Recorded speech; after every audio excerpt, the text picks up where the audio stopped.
Terrifying truth about the 1958 Plymouth Fury is far more darker than you might think. The 1958 Plymouth Fury is known for its aggressive muscle car design in the late 1950s between 1957 and 1959. Going by the nicknames, the Plymouth Fury was given a name, Christine. But there is something else that this car never even told you. The car was never red. It was never supposed to be painted red. It was never supposed to be in the movie. Some other cars were just different from other movies, but this one, it tells you something far more sinister. The personality of the 1958 Plymouth Fury is supposed to be about pride and class, not aggression, not something dangerous, something more elegant, something more sleek. But when it comes to Stephen King's books in 1983, that was something far more darker. The 1958 Plymouth Fury became a villain in its own right. Why? Because Stephen King said that the car had to look more demonic, more satanic. Something that feels a presence, something that never leaves you alone, something that always follows you in the dark, even though you don't expect it to be alive. And he chose the 1958 Plymouth Fury because at that time in the 1980s, people forgot about the 1958 Plymouth Fury. Although most people speculate that the car itself could possibly be some kind of other muscle car in the movie, because if you look closely at the beginning scene, the 1958 Plymouth Fury never has the tail fin badge, while the 1958 Plymouth Fury in real life did had one on the tail fins. Another strange random detail about the 1958 Plymouth Fury is that 24 out of 5 cars were used for the film.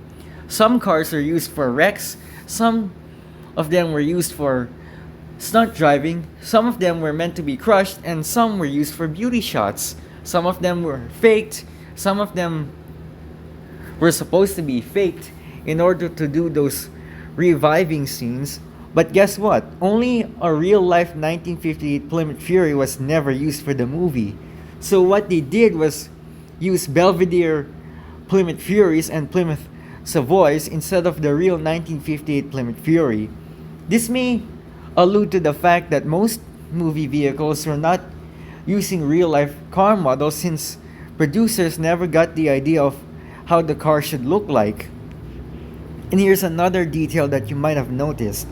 The 1958 Plymouth Fury was never really red. That's right, the evil muscle car used for Stephen King's book was not supposed to be red. It was supposed to be beige. So, what did John Carpenter and Stephen King do in order to make Christine more terrifying? Well, they decided to paint her in a unspecified and unrecorded color, Christine bright red.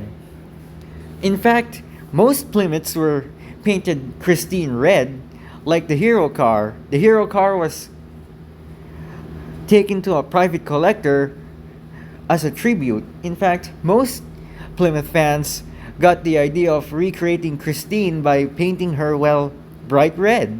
But most people don't actually understand how was Christine alive. Well, it's because Terry Leonard was a stunt driver and he had to drive the car with thick tinted black windows. This could obviously signify one specific fact. Christine having windows blacked out is to hide the anonymity of having a driver or Christine driving herself. The power plant inside of Christine was actually a 315 cubic inch Golden Commando V8, but that power plant was too sounding smooth, something too flat, something too quiet. They want something aggressive, something dangerous, something that snarls. They chose a Ford Mustang Boss 429 Coyote V8, a massive power plant with 580 horsepower, so strong, so aggressive, so angry, so violent. And that is how they made Christine. Although some of the cars were not actually Furies, they were Savoys and Belvederes alike. But to me, that is obviously a coincidence because the Plymouth Fury was actually a sport model that released between 1958 and 1961. the 1958 Plymouth Fury became a choice because it was the forgotten muscle car at the time since everyone just focuses on Chevrolets, Mustangs, Dodge Challengers, Dodge Chargers. The Plymouth Fury is definitely the most terrifying vehicle a villain could even imagine. But the car, it was imagined as a villain. Those four glowing headlights appearing in the dark, they could easily give you nightmares.